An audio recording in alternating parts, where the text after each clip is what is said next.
Define parameters of program. Olá, eu sou a Priscila Franco, voz da Michael Burnham, e você está ouvindo um podcast da rede Trek Brasilis.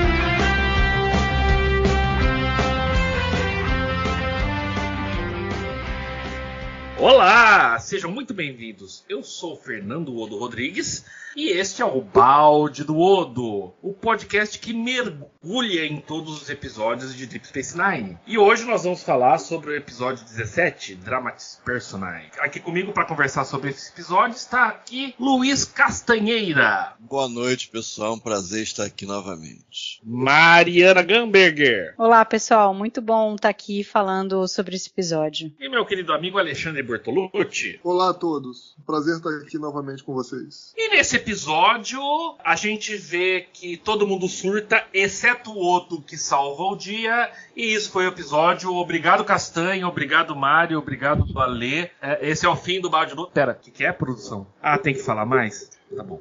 Vamos lá, gente. É um episódio, pode ser divertido, pode ser interessante, mas a única coisa que ele se presta é mostrar que o Odo realmente se preocupa com justiça. Mas a Mari acha que tem algo diferente pra falar. Mari? Eu gosto bastante desse episódio. Eu acho super interessante quando os atores têm que alterar, né, o personagem que a gente tá acostumado e por algum motivo ter que fazer diferente. Eu sei que esse tema de possessão é uma coisa batida. A gente já teve, inclusive, nessa temporada um episódio horroroso sobre isso, né? Mas aí no caso foi só o Bashir, né? Em The Passenger. Mas esse episódio eu acho que ele consegue ser infinitamente melhor do que o The Passenger. Eu acho que tem umas coisas interessantes assim que a gente vê nas características dos personagens que acabam saltando de forma mais exagerada ali, né? A performance da Nana Visitor é fantástica, é o precursor da Intendente, o René Auberjonois também tá fantástico e o Avery Brooks também. Então eu acho que é um episódio campeão nesse sentido da gente ter atuações muito boas. A gente tem o começo aí, né, escrito pelo Joey Menosky, que é um veterano em Jornada nas Estrelas, que escreveu muito pra TNG e depois pra Voyager. Inclusive ele escreveu um episódio pra disco na primeira temporada, o Let, que é um episódio muito bom. E a gente também tem aqui o Cliff Boyle, que também começou dirigindo por esse episódio em Deep Space Nine. Ele dirigiu outros 6, mas também é um veterano que já tinha dirigido 26 episódios na Nova Geração, inclusive The Best of Both Worlds. Você tá dizendo que ele não é um Paul Lynch, é isso? Exato. A gente tem qualidade de direção, né? O Joey Menosky tem, assim, o seu jeito, né? Os episódios são, assim, meio parecidos, o estilo dele e tal, mas eu gosto, a gente pode discutir aí passo a passo, né, cada coisa dessa, mas assim, tem obviamente algumas coisas que assim, que você percebe que resolveram muito fácil, ou ficou meio esquisito, por que isso aconteceu, coisas pra entender o roteiro, mas que não que manchem assim, que estraguem o episódio. Eu vou discordar da Mari e já vou jogar a bola pro Alê. No seguinte sentido, eu acho que tem muita coisa maniqueísta do roteiro aí. Por exemplo, por que o Bashir tava no Ops no começo do episódio? Não tinha nenhum motivo pra ele estar lá, exceto porque ele seria necessário quando o Klingon aparece lá quase morrendo. Você não acha que isso é mais um problema de direção do que do roteiro, Alê? Na verdade, não. Eu acho que é um problema de roteiro. É um episódio de John Menosky, né? John Menosky. High Concept, encrenca da semana, zero desenvolvimento de personagens. Enfim, literalmente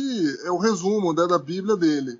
Pra quem gosta, obviamente, é um episódio ok. Pra quem gosta desse tipo de premissa, vamos dizer assim. Mas, enfim, a Mari conseguiu tirar ainda, extrair alguma coisa de interessante aí pra falar sobre o episódio. Eu, infelizmente, não compartilho do mesmo entusiasmo. Eu não gosto de High Concept, nunca gostei. Se eu gostasse, talvez minha série predileta seria Star Trek Voyager.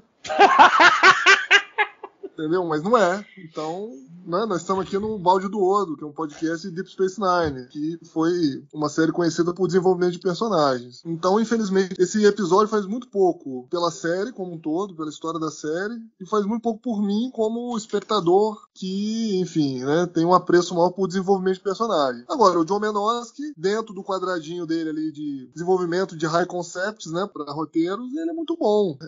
E o episódio, nesses termos, ele funciona, mas com as conveniências de roteiro que são necessárias, né, como você já bem colocou. Exatamente, o que o Bashir estava fazendo lá? Só ser contaminado, né, para poder a encrenca da semana já começar funcionando desde o começo? Então, esse é um dos problemas. E, assim, acho que o problema maior é que a gente já tá meio cansado, né, nesse tipo de... A Mari colocou como possessão, né, mas vamos dizer aí que é uma, sei lá, mudança de personalidade ou invasão da psique dos personagens, né. Eu não estamos em 1967, né, onde teve lá o episódio da série clássica, o This Side of Paradise, né, que enfim, o Spock fica feliz no episódio, né, muda a personalidade dele. A gente já estava em 1993, né, então o tema já estava um pouco batido. Enfim, eu quero crer que a greve de roteiristas lá de 93 impactou fortemente aí o desenvolvimento de roteiros, né, esse tipo de tema que foi utilizado para o episódio já estava muito batido, né, muito manjado. Assim, acho que vale pelas interpretações, tá? Eu concordo aí com a Mari nesse ponto, embora eu acho que a ordem seja um pouco diferente. Eu gostei muito mesmo da atuação do René, o Berjonar, depois do Avery Brooks e depois da Navis. De forma geral, eu acho, as atuações estavam boas. Pra mim, sempre quem fica um pouco abaixo é a Terry Farrell, né? De fato, concretizando que ela era a track baby mesmo da série, né? Colocaram ela ali, enfim, pra você fazer parte do cenário ali, bonito e tal, mas infelizmente trazia muito pouco. Então, de forma geral, eu acho que o Fernando, querendo ser engraçado, foi mesmo, né? Porque ele resumiu muito bem o episódio. Resumiu muito bem. Ele começou o episódio, o descritivo aqui do podcast muito bem, né? Falando, olha, o episódio é isso aqui e acabou. Foi isso mesmo, pelo menos pra mim. Tem um pontinho a mais que eu acho que influencia a continuidade da série, mas depois eu falo disso. Mas antes, pra eu passar pro maior fã de Voyager desse balde gordo, que é o presidente do fã-clube do Harry King, né? Exato, né, Castanha? Carteirinha número 001. Joey Menosky foi produtor em 48 episódios de Voyager, coprodutor executivo em outros 26 episódios de Voyager e supervisor de produção em 25 episódios. Ele estava na série de cabo a rabo, quase, né? Ele estava até 2000 na série. E em Deep Space Nine ele escreveu só um episódio, que é esse que nós estamos discutindo. Ele fez o teleplay de outro episódio fantástico, que é o Rivals, e só deu a história para Distant Voices e Time's Orphan. Então, Castanha, o que você acha dessa contribuição? O único crédito de roteiro 100% atribuído a Joey Menosky em Deep Space Nine. O John Menosky não tem o perfil de Deep Space Nine, né? Ele tem esse tipo de high concepts.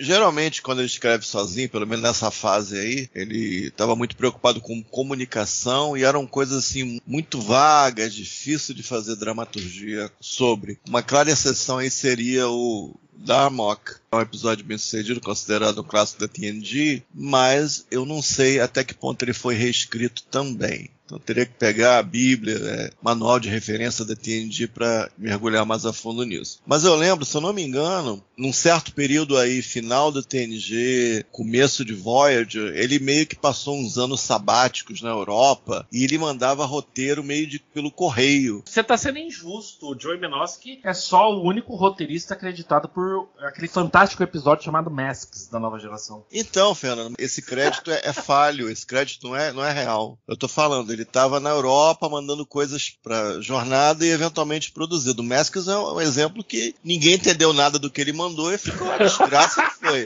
Aquele sim é uma coisa de maluco. Nesse aí a gente tem a mistura de coisas muito convencionais em ficção, né? Em ficção, em jornada eu posso dar 2 exemplos, assim, tipo fazer o high concept tipo mais, né? Você pode pegar elementos do Contagion, da segunda temporada da TNG. Inclusive, se você mudar um pouquinho, o rodízio de diretores quase caiu pro Cliff Boyle dirigir, inclusive, na segunda temporada, com o Power Play da quinta temporada. Se juntar os dois, fica parecido com esse dramatismo personagem, né? Junta ainda The Naked Time e The Naked Hour. Não tô falando, eu dei um exemplo aqui que é o que me ocorre mais próximo e mais claro pelo que eu vi o episódio hoje, mas não são coisas nada originais. Então acho que o que sobra é porque você começa o episódio, fica alinhavando um conflito real. Aí o High Concept, ele sequestra o conflito real e transforma em um conflito de mentirinha, para o qual não tem consequência, não tem processo, não tem prisão, não tem lei, não tem nada, entendeu? Porque se fosse o começo daquele episódio, como é, e fazer uma história do conflito real entre a Kira e o Sisko, pudesse ser um episódio legal, ali engatilhando aí pro final de temporada, mais animadinho. Mas não foi o caso, foi meio naquela covardia do High Concept e fica aquela coisa. O que falta, assim, eu vou conceder o seguinte, existe um cuidado de tentar fazer as coisas graduais. Será que é? Será que não é? Tentar fazer isso, mas ao ponto que chega no final, no clímax, digamos, do episódio, a Technobubble domina de uma forma tão violenta que chega até a me violentar. Eu assisti o episódio hoje, eu me senti violentado devido à Tecnobaboseira. E quando o vácuo, aí o negócio foi voando, ele segurando o negócio robusto, segurando nas caixas, só o Odo que tá aí esperto segurando. Exato, só o Odo. Todo mundo segurou em container. Eu achei tão estranho aquilo. Só pra encerrar, pra não ficar chato, tem uma menção de uma coisa que tem continuidade, porque é no começo do episódio, que eu não lembrava de jeito nenhum que existia isso, que o O'Brien fala que a Keiko tá em Bajor, tá com uma criançada lá visitando. Aí eu fico imaginando, será que foi lá que a Vera Queen soube de alguma coisa e que teve a ideia de ir à estação, fazer aquele showzinho lá? Aí fica a ideia de continuidade. No mais, eu extraio mais boas atuações de alguns dos regulares, mas é um negocinho que muito melhor do que muitas coisas que nós fizemos aí na primeira temporada, mais complicado, especialmente o final com o Technobubble. Eu concordo, assim, com o que vocês estão falando. Eu só discordo no seguinte ponto, eu já vou jogar a bola de volta pra Mari. Eu acho que existe uma diferença entre, olha, o Avery Brooks, a Nana Visitor fizeram grandes atuações no episódio. O problema é que as grandes atuações não eram sobre os personagens deles, eram coisas diferentes dos personagens deles. Mas eu acho que tem uma outra coisa de continuidade, o Castanha, e a Mari vai comentar agora, que é o seguinte, é a primeira vez que a gente vê o Sisko como um engenheiro, como um construtor, né? Ele surta, ele faz o quê? Ele projeta um relógio. E a gente tá falando do cara que depois a gente descobre que projetou a Defiant. Eu acho que isso dá uma continuidade legal. O que você acha, Mari? Não, com certeza. E aí pra frente também tem outros exemplos, né? Ele e o Jake construíram aquela nave solar bajoriana e aí eles viajam e chegam até Cardassia, né? Explorers, sim, né? Isso, Explorers. Então acho que é bacana esse lado do Sisko aflorar. Agora, é interessante que o Joey Menosky nem tinha pensado nisso, né? Ele fala que o motivo dele estar construindo um relógio, ele se inspirou num monarca do Império Romano-Germânico lá de 1550, Rodolfo II, que era o imperador da Áustria, Hungria, Croácia, e o cara era super excêntrico, gostava de anões e sei lá mais o que, e aí ele comparou e fez o Sisko nessa tomada, né? Mas assim, é engraçado de onde o cara tirou, né? Você só fica sabendo se você lê o cara da entrevista e fala, né? Senão a gente nem fica sabendo. O que eu acho curioso nesse episódio é um high concept e tal, mas por que a porcaria da energia só afeta o pessoal do comando? Uma estratégia de tomada de poder seria mais efetiva se afetasse todo mundo. A gente até vê que o Odo é imune a isso, né? A gente vê fisicamente que o Odo é imune a isso. Mas e todo o restante da bajorada que tá lá? Ele chegou e entrou na mente de quem tava no Ops ali, na região ali só. Mas eu posso fazer uma pergunta? Não afetou a estação inteira. O que vocês entenderam dessa matriz telepática? Ela é um registro histórico ou vocês acharam que era tipo um vírus para tomar controle de alguma coisa? Tipo assim, se for um registro histórico, vai tentar encaixar com quem for mais compatível, vai tentar reviver o que já aconteceu. Vocês entenderam assim? Vocês entenderam assim também ou eu não? acho que é por aí, Não, só ver o não, nome não. do episódio, né? Dramatis eu Personae. acho que é uma pista. Literalmente é personagens de drama, então são personagens de uma peça de teatro, tal. Então é isso daí, é o que parece, né? Pelo menos pra mim foi o que pareceu. Eu não penso assim. Se fosse um registro histórico, a gente teria alguma coisa mais puxando para The Inner Light. Eu acho que isso era, de alguma forma, um vírus, alguma coisa... Vírus não, porque é energia, né? Mas é alguma coisa que uma das partes daquela luta pelo poder, que é o título em português, daquela raça alienígena criou para conseguir perpetuar a luta e conseguir ganhar o poder. Por isso que eles conseguem infectar outras espécies que começam a reproduzir o mesmo comportamento. Note, se fosse um registro histórico, eles estariam preocupados com o planeta original deles, de voltar para o planeta deles, entendeu? De conquistar aquilo que eles queriam no passado. Não é o que acontece nem na nave Klingon e nem em Deep Space Nine. É simplesmente personagens lutando entre si. Eu interpretei dessa forma. Ale, o que você interpretou aí? É um bom ponto que o Castanha levantou. Olha, eu acho que o episódio deixou a desejar exatamente na tentativa de explicar o que poderia ser isso, porque deu margem exatamente pra gente confabular aqui, elucubrar o que poderia ser. Eu vou mais na linha do Fernando, embora eu não concorde totalmente com o que ele disse. Eu acho que, de fato, sei lá, pode ser um vírus mesmo. Mas, assim, não dá muita explicação, né? A gente tem en passant ali alguns detalhes, ali de acordo com o diário lá do Klingon, mas não fica muito claro exatamente o que é. Só que é uma força que se apodera ali dos personagens, eminentemente os personagens principais, e que ali o conflito é gerado, né? A gente tem ali na primeira cena ali o conflito sendo introduzido, né? Que ali a Kira discorda ali do Sisko e tal, e ali é vamos dizer assim, né? A incubadora pro restante do drama que teoricamente tem no episódio. E que não tem, né? Que é a encrenca da semana. Outra coisa é que o sistema imunológico Ferengi realmente é muito bom, né? Porque além deles serem imunes à leitura mental dos betazoides, eles nunca são contaminados com nada, né? No começo da temporada, como é que é o nome daquele episódio? Babel, exatamente. Isso. Em Babel ele não é contaminado, e aqui também não. Então, mas ele não estava no Ops, Mas, Mari, se a gente... Eu não vou fazer esse exercício, não vou perder esse tempo. Tinha muito mais gente no Ops do que o elenco principal. E esses demais, assim, a gente vê um Bajorano ajudando a Kira, que poderia ter ajudado independente de estar infectado ou não, tá certo? E o resto do povo que tá em Ops sumiram ao restante do episódio. Essa questão de é só quem tava no Ops é muito estranha. E o Odo, se não me engano, não tava no Ops no início do episódio. Ele tava, porque ele chegou pra falar com a Kira. Isso. Ah, tá, beleza. Ele estava. Não, eu acho que foi só ali o pessoal do Ops. E, obviamente, eles não precisam ficar mostrando todo mundo. E se isso daí influenciou essas pessoas da maneira como eles mostraram, se a estação inteira tivesse sido infectada, teria sido uma guerra, entendeu? O negócio explodir em 5 minutos. Então, olha, um episódio bem mais entendeu? interessante. Vamos lá, gente, pelo amor.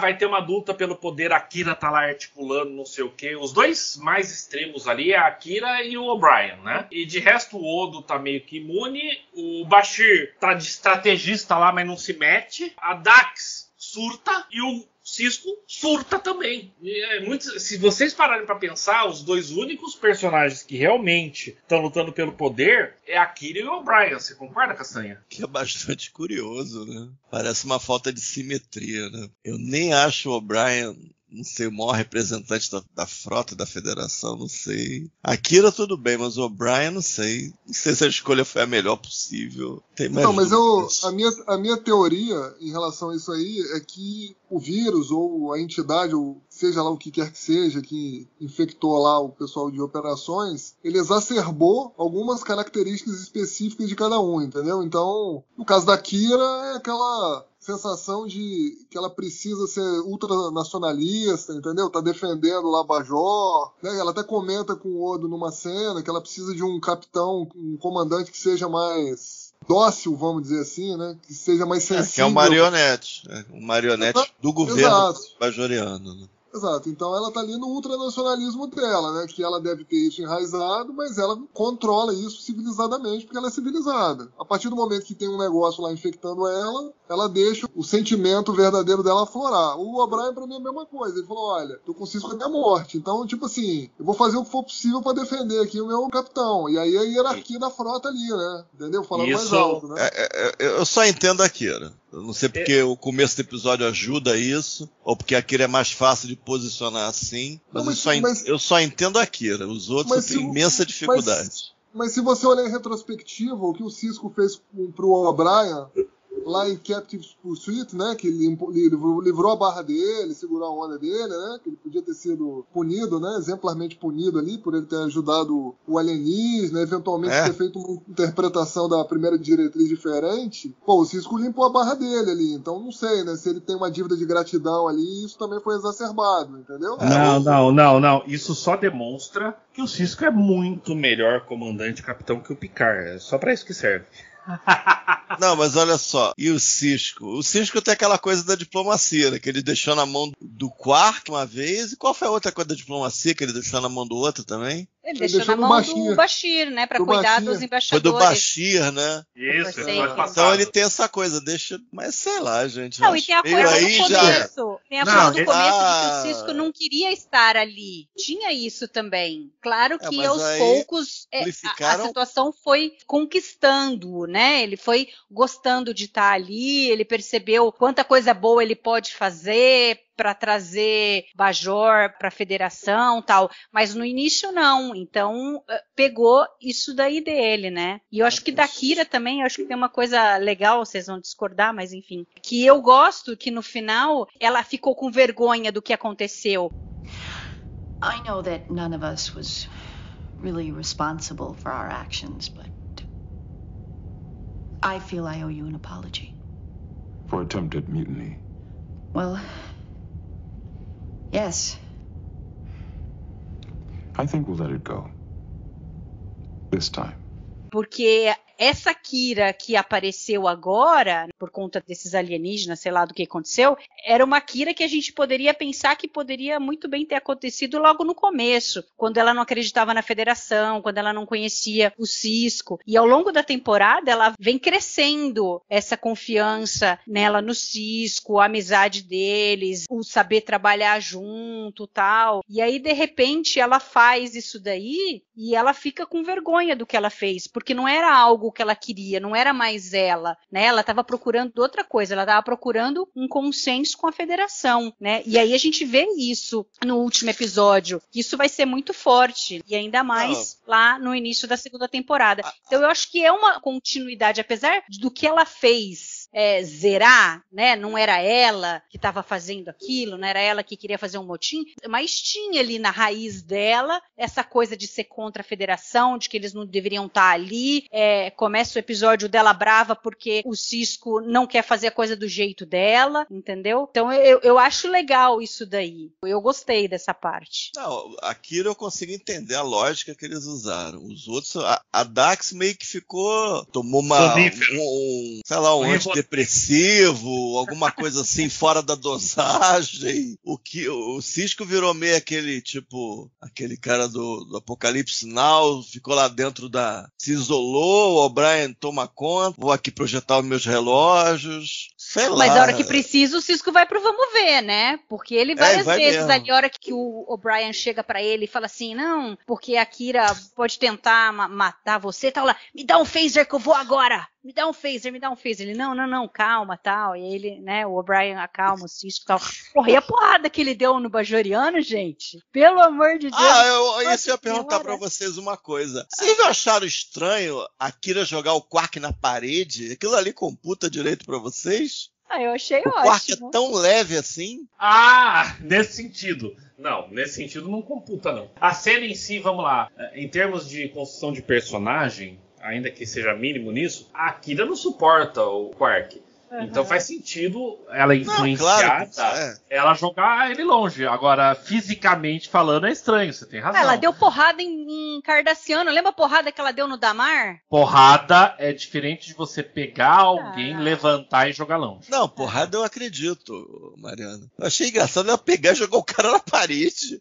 Eu falei, pô, será que o Amishima é tão levinho assim? Não, só que maquiagem tem 5 quilos, né? Eu concordo com você, Mari, que E eu acho que a cena do início, antes de chegar na nave Klingon, e a cena no final são fantásticas. Para desenvolvimento da Kira, do Sisko e da relação entre eles. O problema é que a gente tem 40 minutos de episódio no meio. Mas tem uma outra coisa que eu fiquei observando no episódio, e aí o nosso crítico de diretores, Alexandre Bortolucci, pode falar melhor do que eu, como a forma como os cenários estão construídos ajudam a contar uma história. Porque você tem o escritório do Sisko lá com uma porta transparente que abre e de repente você já está no Ops. Sem corte, sem nada. E o Ops é um ambiente muito amplo, muito maior do que a Enterprise. Da mesma forma, quando o Odo passa mal ali no bar do Quark, você vê o Quark saindo correndo do bar, atravessando o corredor e entrando na enfermaria. A gente não vê isso numa sequência contínua, assim, sem nenhuma trucagem, em nenhuma outra série de Star Trek até hoje. Você concorda, Lê? Eu concordo com essas cenas que você descreveu, né? A Mari já colocou aí. O Cliff Bowles é um cara competente. Nessa altura do campeonato ele já tinha mais de 20 episódios da Nova Geração, um cliffhanger lá, The Best of Both Worlds, filmado, né? Mas ele também, assim, não é exatamente o Steven Spielberg, né? Ele dá um mole lá, Castanha, acho que foi o Castanha que comentou, naquela cena final lá, o pessoal na área de carga, segurando aquelas caixas lá, muito mequetrefe. Aquela cena podia ter sido melhor filmada, até porque tem um erro grotesco ali, que é o comunicador do Sisko, né? O Sisko tira o comunicador, ele e o O'Brien nos corredores ali, e deixa o comunicador pra trás, né? Isso é até comentado, né? Olha, eles devem ter tirado os comunicadores e tal. E aparece em cena. E quando ele tá segurando, o Sisko tá segurando uma daquelas caixas lá, aparece o comunicador novamente. Quer dizer, aquilo ali foi uma refilmagem e o continuista ali, o diretor deram mole e esqueceram, né? Então, se vocês tiverem curiosidade de rever essa cena, vocês vão perceber que tem esse erro. Segurar nos caixotes é bem ruinzinho também, né? Segurar nos caixotes. Pois é. Cá entre nós. Isso aí me veio na hora lá, eu pensei, será que esses caixotes estão presos a vácuo, alguma coisa assim? O que tá acontecendo? Por que não é possível, eles nem mexem, né, ali, enfim. O Odo segurou do Soli lá. Então, achei essa cena deveras estranha, viu, Fernando? Então, ele poderia ter ido melhor, né? Porque é aquilo que eu sempre falo. Tudo bem, tá escrito no roteiro que é isso, mas o cara tem que ter um senso crítico e falar, cara, isso aqui não parece ser muito crível. Eu vou abrir uma comporta aqui, de uma área de carga, precisa ter um negócio mais verossímil aqui, né, pra eu segurar, sei lá, o que quer que seja, mas segurar uns caixotes lá, visivelmente... que deveriam ter sido arrastados. Não, podia prender um... Talvez a conclusão fosse diferente, inclusive.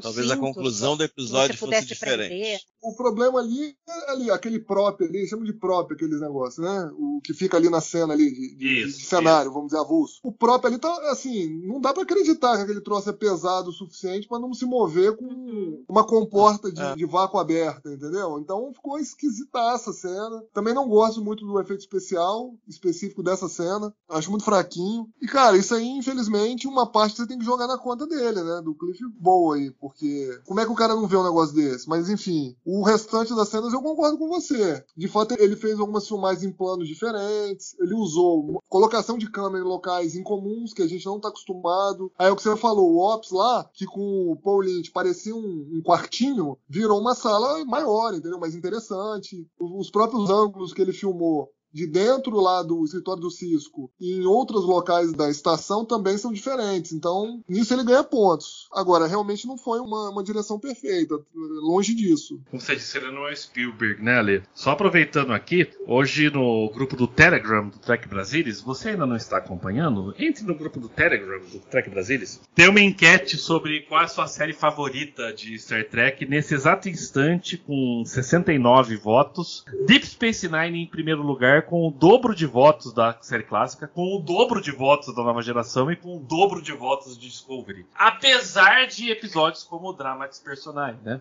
Não, mas isso aí eu peguei 38 chips aqui de celular, me cadastrei lá e votei. Foi isso, entendeu? Só lembrando que esse episódio só vai ao ar dia 25/7, né? E hoje é 23/3. Eu tava elogiando antes, o Ale acabou nem comentando, ele comentou como deveria, né? Como o diretor posicionou as câmeras, mas eu tava comentando sobre a complexidade dos cenários Deep Space Nine, né? Que do escritório do Sisko você já vai direto pro Ops, Que do bar do Quark você já vai direto pro Promenade, até pra enfermaria ali, fazendo transições sem corte, sem trucagem. Mas ao mesmo tempo, eu não lembro se a gente já discutiu isso, mas vamos lá. Em termos de segurança, Mari, faz sentido teletransportar alguém direto pro Ops? Mas aí tá todo mundo ali em volta, né? Sei lá. Não é um cara chegando do nada ali. Sei lá. Ali era um todo cara mundo preparado. Não, nesse episódio era um cara chegando do nada. Era um Klingon numa nave que acabou de explodir. Sim, não. Mas eles sabiam que o cara tava chegando. Não é um cara chegando sem que ninguém saiba que alguém esteja teletransportando, né? Não, nesse caso eu acho que tá tudo bem. Mas eu acho que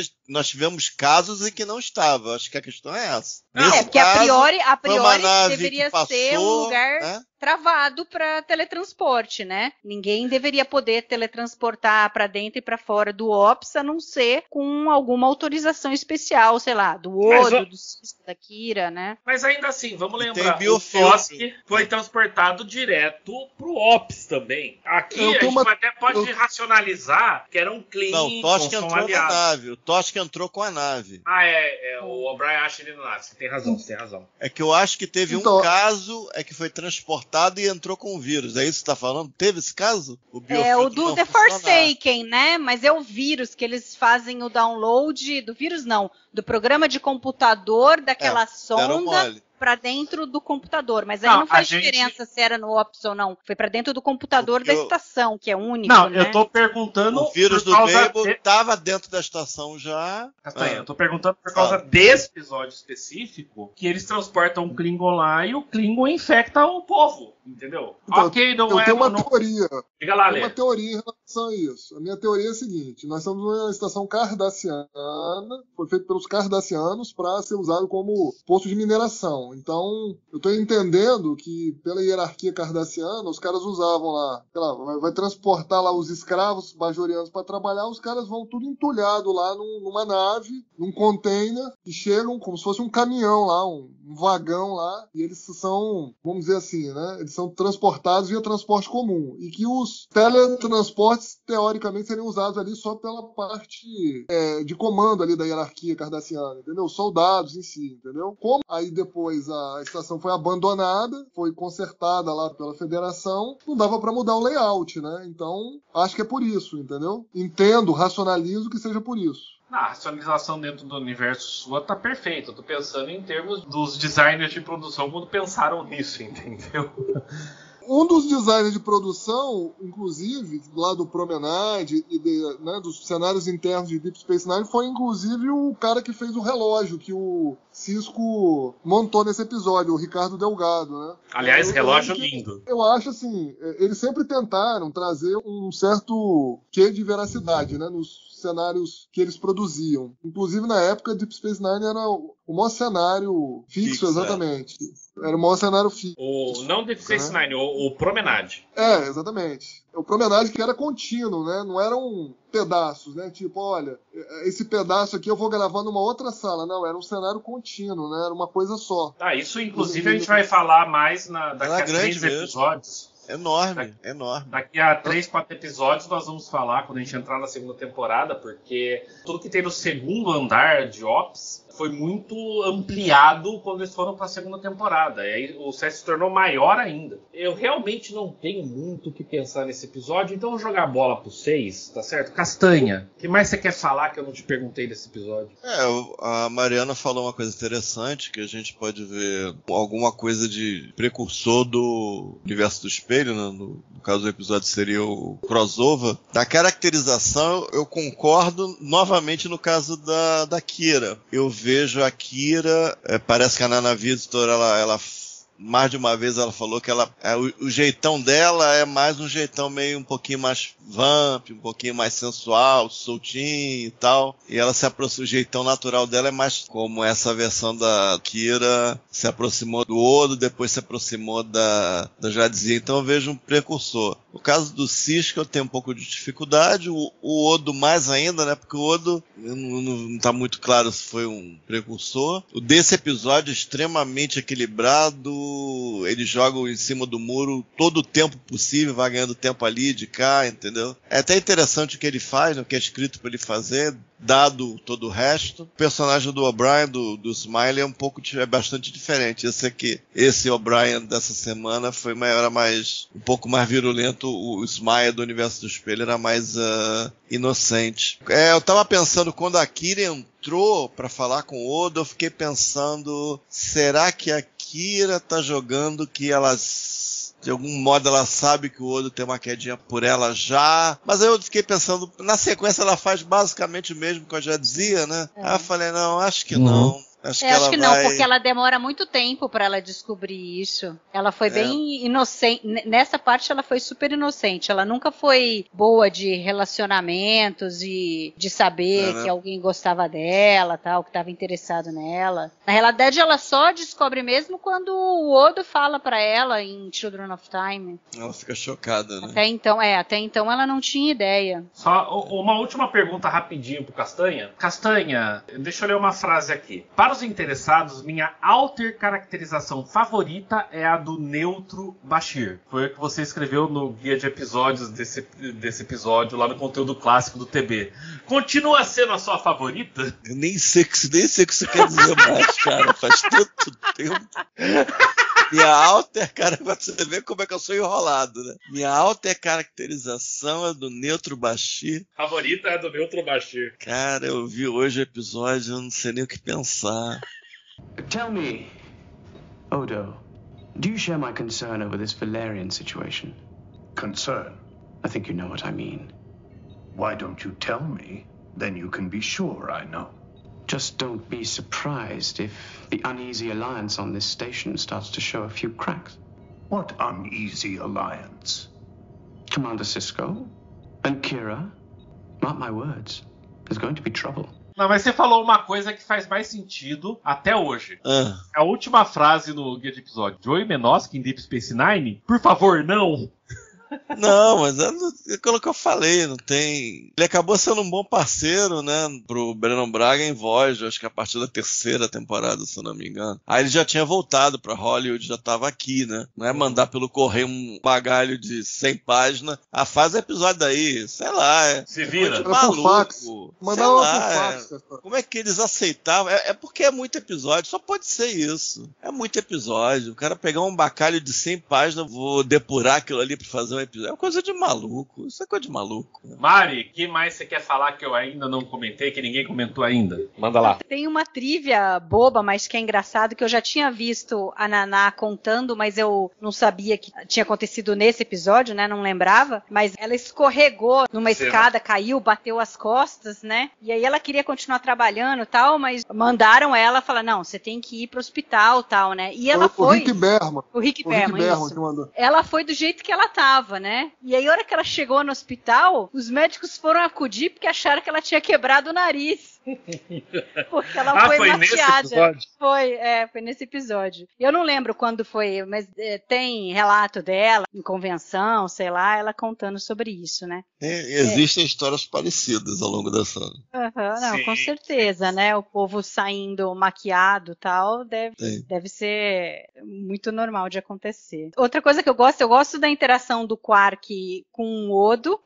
No início, sempre eles têm cenas muito boas, né? E aí ele tem, acho que umas 2 cenas deles, né? Uma delas no começo, quando o Odo vai conversar com ele, porque ele quer saber alguma coisa sobre os Klingons, que eles já tiveram na estação antes de terem ido pro quadrante Gama e terem voltado, explodido a nave e tal. E aí ele começa a perguntar tal, e o Quark vai respondendo assim, mas uma hora ele percebe que o Odo tá muito interessado, né? E ele quer dar uma de esperto e ver, sei lá, ele acha que é uma oportunidade de vender informação, só que parece que ele não sabe com quem que ele tá lidando, né? E aí é interessante como, assim, é o abuso de poder total do Odo ali, né? E eu acho isso muito peculiar.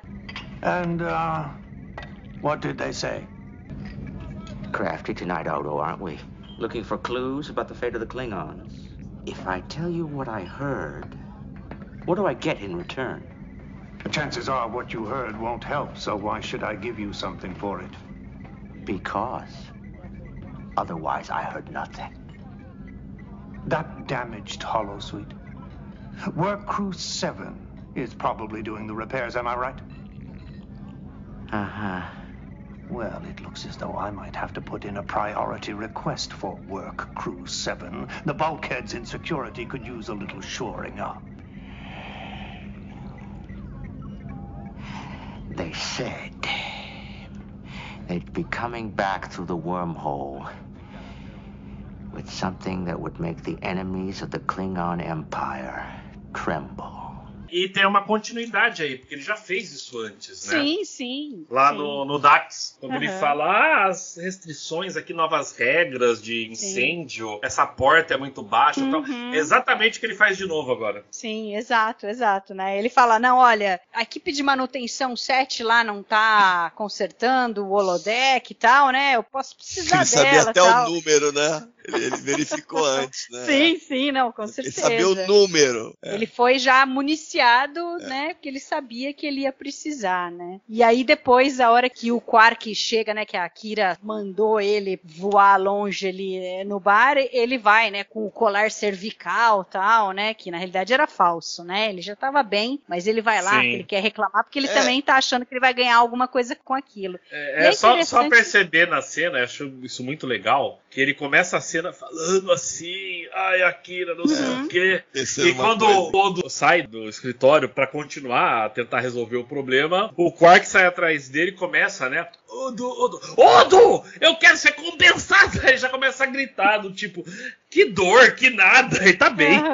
Não, então, mas aí é interessante que o Odo começa a falar com ele, não falar, me conta mais, né? Porque o Odo, ao longo do episódio, ele foi juntando as pecinhas, foi vendo que tinham coisas estranhas acontecendo, né? E aí, a hora que ele fala o que a Kira fez, ele fala, não, ele quer saber mais ali, né? E aí, ele fica é interessante como, apesar do Quark ser quem ele é, e o Odo sempre tá querendo ficar de olho nele, manter o Quark na linha, é interessante que, por outro lado, meio que o Quark ele virou com quem ele tá meio que, embora ele não esteja dialogando, é com quem ele tá conversando ali pra tentar entender o que tá acontecendo. Então ele fica falando pro Quark, mas como falando pra ele mesmo, né? Não, mas você não percebeu que tá todo mundo estranho, tal? Eu acho que tem alguma coisa estranha. Então eu gosto dessa cena, eu acho ela interessante.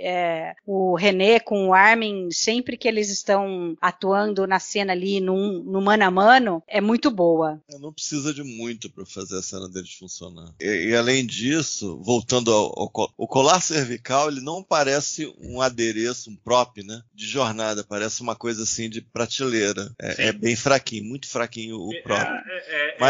Mas a gente nota... algo de gesso que eles pintaram de tinta prateada. Não, parece um colar cervical mesmo, que daí eles só puseram uma coisa por cima para parecer mais high-tech, assim.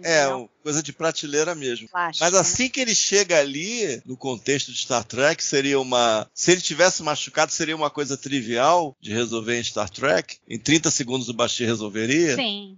Aí você pensa logo naquela coisa do cara que, sei lá, falsifica um atropelamento, ou não é atropelado e vai lá reclamar, vai querer alguma coisa com a polícia. Esse tipo de cenário. É assim. Ou seja, a cara do Quark, né? Lo-fi e tal. Tirando assim o contexto, você pode dar, legal, funcionou. Tipo, o Odo nesse episódio funcionou. Dado todo o resto, o personagem fez o que dava. Ele se portou relativamente bem. Entendeu? Isso a gente pode até dizer. Apesar do episódio ser meio sofrido em muitas coisas. Ale, o que mais você quer colocar aí que a gente não colocou ainda, meu querido? Eu não tenho mais muito a acrescentar. Eu tinha feito comentário sobre aquele erro lá, né? A triviazinha que eu dei sobre o erro lá de continuidade, vamos dizer assim, né? Tem um outro também que é naquela cena que vocês estavam comentando aí, se a Kira era forte o suficiente para jogar o Quark na parede ou não. Se vocês perceberem também, ela, naquela cena com a Dax, ela tá com aquele brinco bajoriano dela, né? Mas quando ela pega o Quark e joga na parede, ela já tá sem. Então também teve um errinho aí de continuidade também nessa cena. E de forma geral, assim, é um episódio esquecível, né? Se você tivesse colocado esse episódio lá em Voyager, talvez ele tivesse um desfecho melhor, né? Entendeu? Não, acho que o impacto melhor.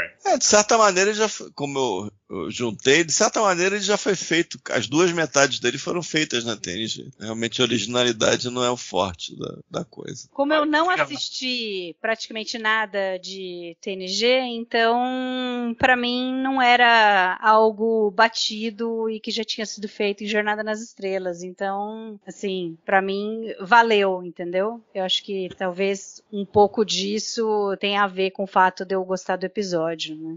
Sim, É que na série clássica, The Naked Now, Naked Time, agora eu não sei qual é. Todo mundo doidão, né? Mas eu também não tinha visto, eu comecei a ver a série clássica depois também. É que nesse é um subconjunto dos personagens, só os regulares, obviamente. Na série clássica é The Naked Time. Naked Time, fica todo mundo doidão. The Side of Paradise, eventualmente todo mundo é subjugado também, né? Todo mundo desce ao planeta, só que fica o Kirk. Não tô lembrando de um... Ele chega a ser subjugado, mas o amor dele pela Enterprise não o permite descer pro planeta. Caramba. Tô lembrando de nenhum outro da série clássica em que tem um subconjunto que meio que fica dominado. O Power Play é uma referência muito mais próxima no tempo e tematicamente, é muito mais próximo mesmo. Mari, suas estrelas de 0 a 4 para Dramatis Personae. Eu dou 3 estrelas. Jesus.